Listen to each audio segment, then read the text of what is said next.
Hey there, Hucksters. On behalf of the Center County Disc Golf Association, I want to say welcome and we're glad you're here.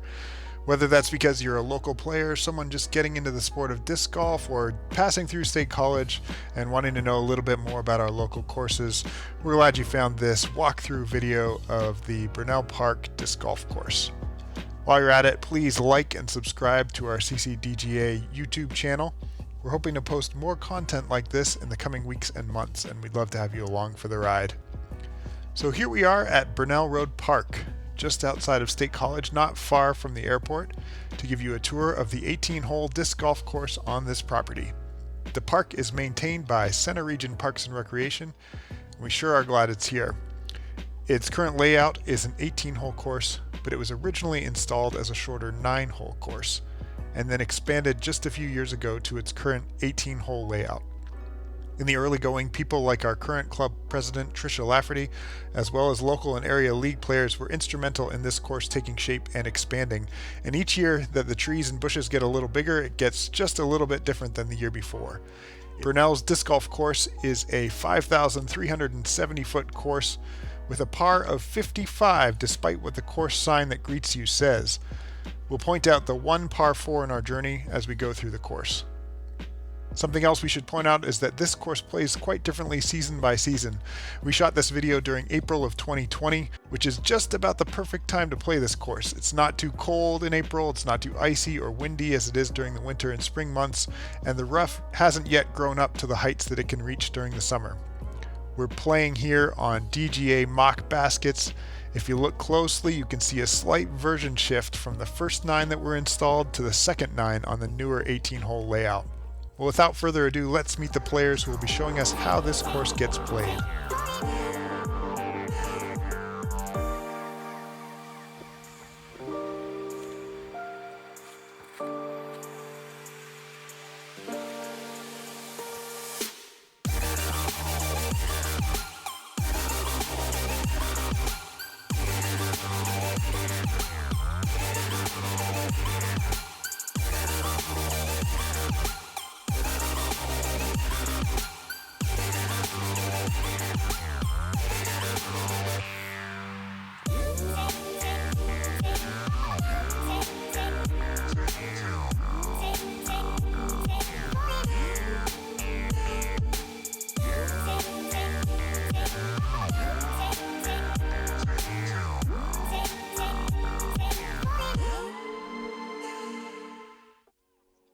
To start out, we want to give a huge shout out to the UDisc app.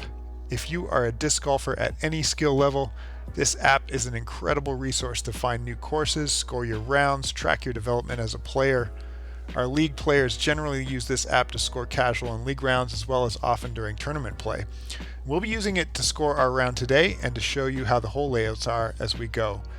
Edgar is the first on the tee box for hole 1, and he's got an Axiom Envy for his first tee shot. The Envy is a straight flying putter, and it takes a more advanced player to tackle this hole with a disc like that.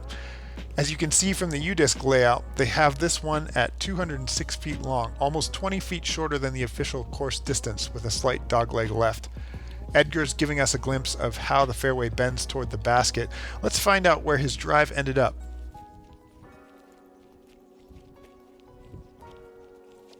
That's a pretty typical landing spot. He's fortunate that his disc didn't hyzer out a little earlier into those bushes behind him.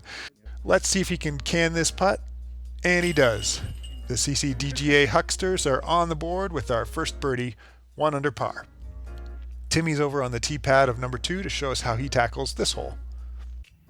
Assuming you just got done filming Edgar on hole 1, getting a birdie, I'm sure. Right now we are on hole 2 at Bernel, which is a 335-foot par 3. Bends to the right. A lot of players you'll see will flick, which is good for this hole, but I can't reach it. A lot of people will lay up short, right at the edge. Nice little upshot for the par, but I'm going to go for it with my judge on an net riser. That move isn't for the faint of heart. It takes quite a cannon to get a putter to glide around the corner of this dogleg.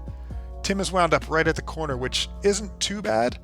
Missing the dogleg short puts players in a world of trouble. Going deep has the same challenge. Timmy's jump putt is just a little off, but he escapes with a par, and we roll on to Davis, hopefully to keep things going on hole number 3. Our hucksters are still 1 under par. Davis has a dynamic discs suspect on hand for this hole, a perfect tweener disc for a short 250-foot downhill straight shot that isn't quite short enough for most people to reach with a putter, but perhaps a little too short to attack with a full mid-range. Davis has a look at 2 with that drive. Let's see if he can cash it in. Just a bit off, but no harm done. On to hole 4, still 1 under par. If you're a newer player, you may not realize that this was the old starting hole for the original 9 holes. Josh is up next. He's the 3rd player in a row to tee off with something from Dynamic Discs. This time, it's a Truth, the disc of his choice. Slower arm speeds or newer players may need some kind of a driver to have a chance at a birdie on this one. Hole 4 is a 310-foot par 3, which at first look seems pretty straight, although local players know that there's a dog leg mown into the field grass, creating a harder turn when the grass is high. This is one of those holes that changes significantly in the summer months. It isn't that the hole's that much harder, but the deep grass can swallow discs, causing players to search for a long time. Josh has wound up just inside circle's edge and has a chance to get us just our 2nd birdie of the day. He connects, and the huckster's score is now down to 2 under par. Chris is on the box for hole 5 and is sticking with the Trilogy family with a Latitude 64 flow. He's keeping it low and right at the basket. This is another 250-foot par 3 hole, like hole 3, however this one is slightly uphill to the basket. It's not unusual for players to throw the same disc they had on hole 3, but with a slight incline, others will want to throw something just a little bit faster.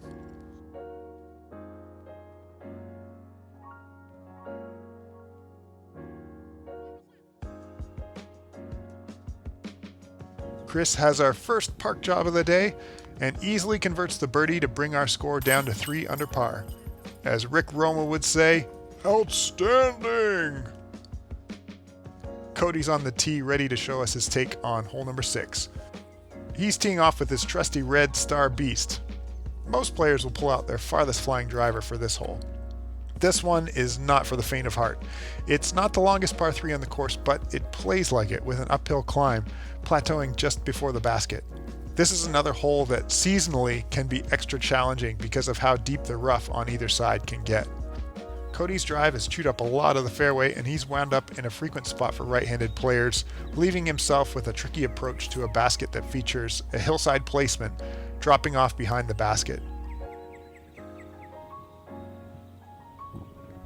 His approach was a decent one, but because of that drop-off, he finds himself with a lengthy uphill putt.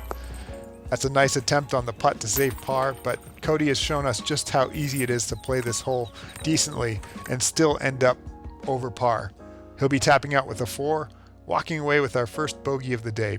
Back to 2 under for the hucksters. This course used to shift at this point over to hole number 13, which runs parallel in the opposite direction, was the old hole 5. I pick up instead at hole 7, the only par 4 on the course, and a tricky hole if you've never played here before. I've got my go-to driver and Axiom Tantrum in my hand for this one. The fairway on this 420-foot hole is very narrow, and you cannot see the basket from the tee pad. There's a bit of a landing area on the left side rough, and many players who have enough arm speed will do something what I attempted just there, go for a wide hyzer play over the rough to the right side. Now I was tucked just a little deeper in the rough than I had hoped, and I didn't have much room for both my throw and a decent camera angle, so I've got my camera set up on the fairway so that you can see my favorite Matrix mid-range come falling out of the sky and landing down by the basket. 7 has the potential to give players crooked numbers in a hurry, and it isn't unusual for double or triple bogey to show up on the scorecard here, so walking away with a birdie feels pretty good. We're back to 3 under, moving on to Erin at hole 8 for his first throw of the day.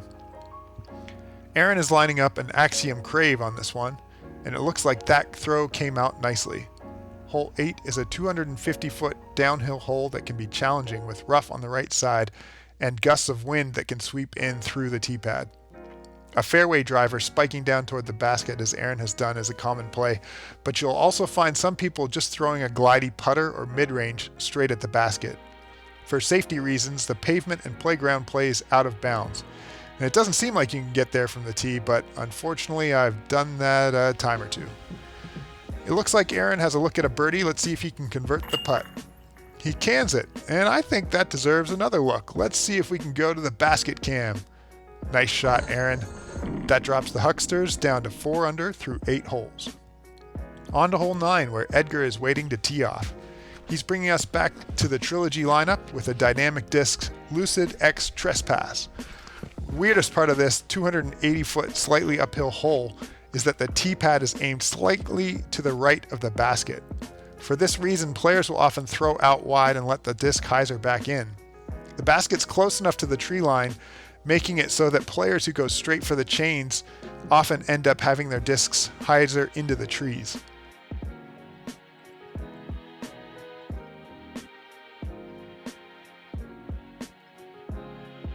It looks like Edgar has been able to keep his disc safe,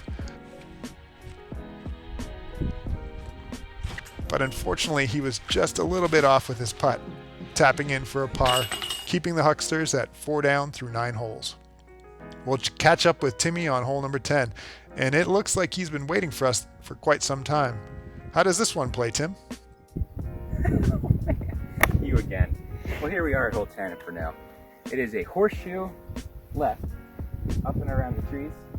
What you'll see from me is a high-speed distance driver thrown very high up in the air, and hopefully it will spike down right next to the basket. If it doesn't, it's going in the woods, and it's going to suck.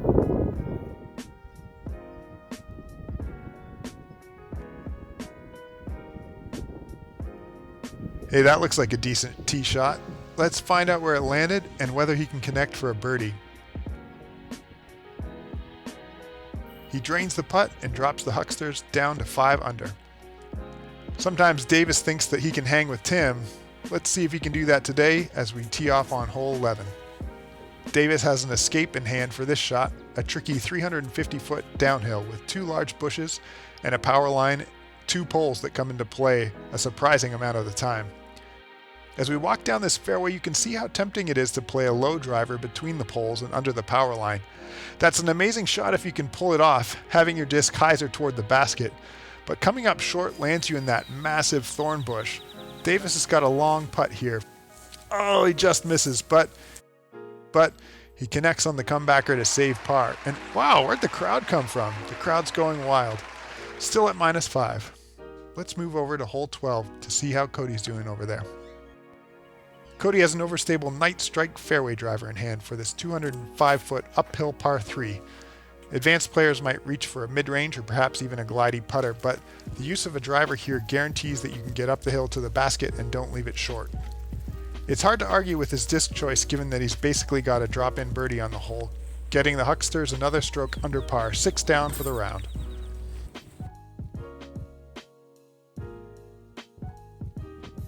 Moving on to hole 13, or Old 5 for old timers, catches us up with Chris, who is teeing off with his trusty Latitude 64 River. This 305-foot hole plays downhill and then slightly up with the basket hidden behind a large clump of tall bushes. Players can take the left or the right side, but either one has the potential to wind up in the bushes instead of under the basket. The wind can also play a role here, as this tee box is one of the higher points on this rolling disc golf course.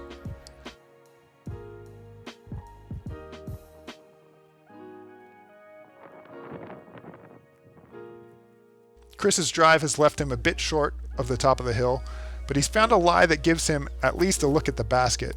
It's a tricky line, but he's able to drop his Latitude Pure just inches from the basket for an easy drop-in par, maintaining that 6 under score. Josh is up next on the tee of hole 14, teeing off with the G-Star Beast. Oh man, that gummy plastic. This 400-foot drive is the second longest hole on the course, but it plays significantly downhill from the midpoint on. The trick on the tee pad is to find a disc that will finish without too much turn or fade so that the disc glides toward the basket instead of off to the right or the left. What normally happens to right-handed players is their drive winds up down the hill and off to the left, leaving a substantial approach shot. Despite that tricky hole dynamic, Josh's drive has worked out nicely. He nails it, his second long birdie putt of the day.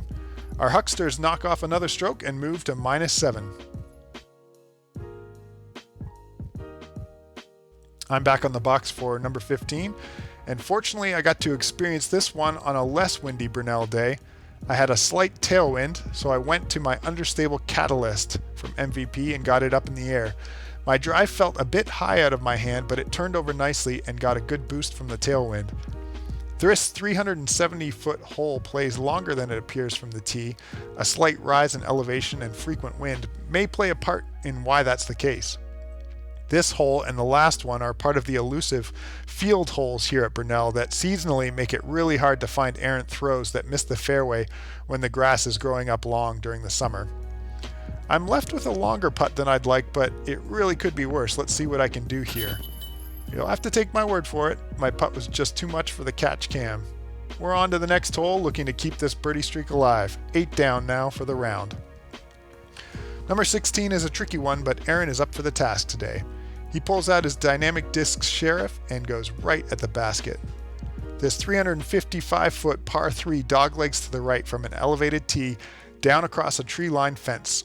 If you don't hit the gap or you keep your disc above the tree line, you can get caught up in those branches on either the right or the left side. Hey, he looks to be in the short rough around the basket, and apparently he's also brought his putting game today. That's 3 birdies in a row for the Hucksters, our first turkey of the day, bringing our score down to 9 under. 17's tee pad may be the most curious reminder of the old layout. Players teed off for the closing old 9 hole by throwing from current 17's tee pad to current 18's basket. That's why you see this unique X-shaped tee pad below Edgar's feet there. The safe place here is to follow the fairway, but Edgar wants to roll the dice, so he's gone up and over the trees to try and cut the corner. With that throw, he's turning a manageable 285-foot dog leg for par into a really challenging uphill and over deep rough straight shot birdie opportunity. He's gone right at the basket. Looks like he's got a look at the birdie.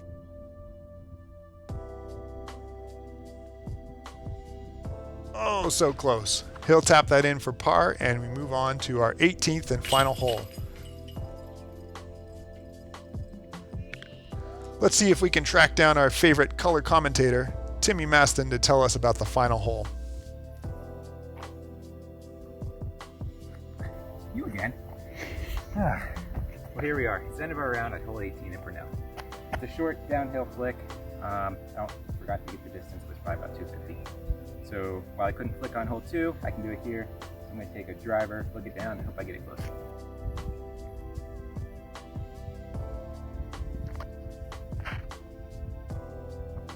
Well, that seems like a good approach. Can he hit the putt to bring us down to double digits below par? Oh, I can't believe it. That was so close. We'll just have to take his word that he tapped it in after he regained consciousness. Well, there you have it. 9 under is a very respectable score at Bernel. Just breaking par is an accomplishment for most players when they are playing on their own. We hope you enjoyed coming along on this journey, and we hope that you stay tuned for more area course previews in the coming weeks and months. Before you go, don't forget to like and subscribe to our CCDGA YouTube channel. We're hoping to post more content like this in the coming weeks and months, and we'd love to have you along for the ride. Happy throwing!